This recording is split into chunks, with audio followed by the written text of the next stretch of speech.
So given the following function, use algebra to identify the zero. So I need to see algebra if I'm going to give you any credit.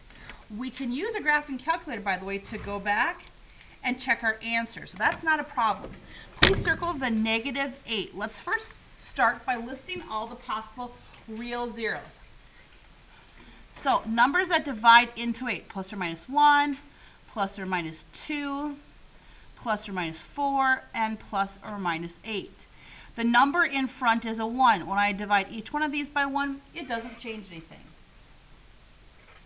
Now I'm going to teach you how you get to cheat here. Okay, you ready? Does everybody see where it says use algebra? Okay, grab your graphing calculator and do second plus 712.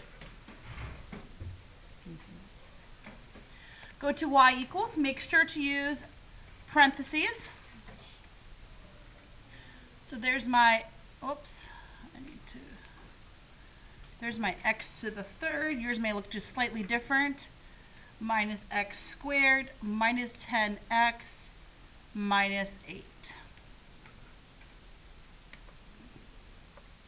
Hands raised if you have this exact same one. Does anybody need assistance in finding this on your calculator? Okay, can we see where the answers are? One answer is at +4, one appears to be at -1, and also at -2. Well, let's start right now. I can see that +4 is an answer, and I can actually check it. Second trace value, +4 is an answer. As I can see, it is an x-intercept. So here's how you can get to slightly cheat. We know that 4 is one of the answers. So let's put a 4 outside. You learned this part right here watching the video. Without the video, this would not make sense to you. 1, -1, -10, and -8. Bring down the first number, which happens to be a 1. This is called synthetic division. In the video, I probably called it the mama method. You start with multiplying, then go add, multiply and add. Okay? So I'm going to start with multiplying. I multiply to get 4, add straight down to come up with 3. I multiply to end up with 12. I add down to get 2. I multiply to get 8. How do I know it works? If I never saw it on an actual graph, I know it works because the remainder is 0. Now, what do I do with these remaining numbers? This is 1x squared plus 3x plus 2 equals 0. I can solve this equation by factoring if it's factorable, or by using the quadratic formula, which will always work. Can you think of two numbers that multiply to equal 2 and combine to give you 3? So x plus 2 and x plus 1 multiplies to give you 2, adds to give you 3. Set each one of those equal to 0.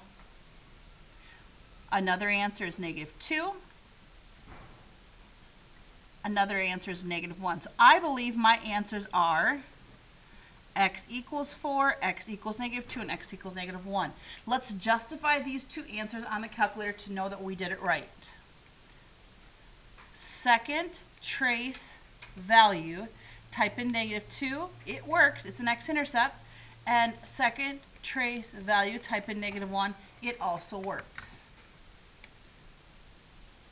Now I'm looking right now what my graph looks like. And I know that down here I'm going to have to graph it. So what do? I know -1 and -2 are x-intercepts, along with +4.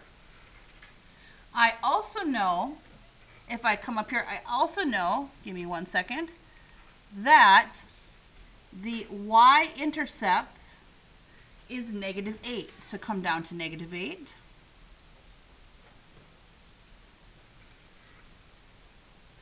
And now I'm going to graph what I see. So I'm looking at the actual graph here, and I'm going to graph this.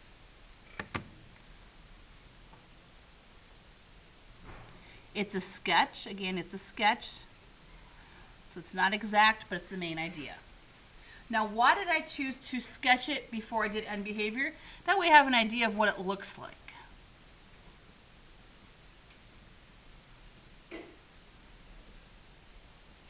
As x's go to the far left, you have 3 options. Your function is headed down, your function is headed up, or it's staying constant at some level. Okay? Means it's going directly parallel to the x-axis. Well, I can see here as I go to the far left, this function's headed down. And as I go to the far right, this function is headed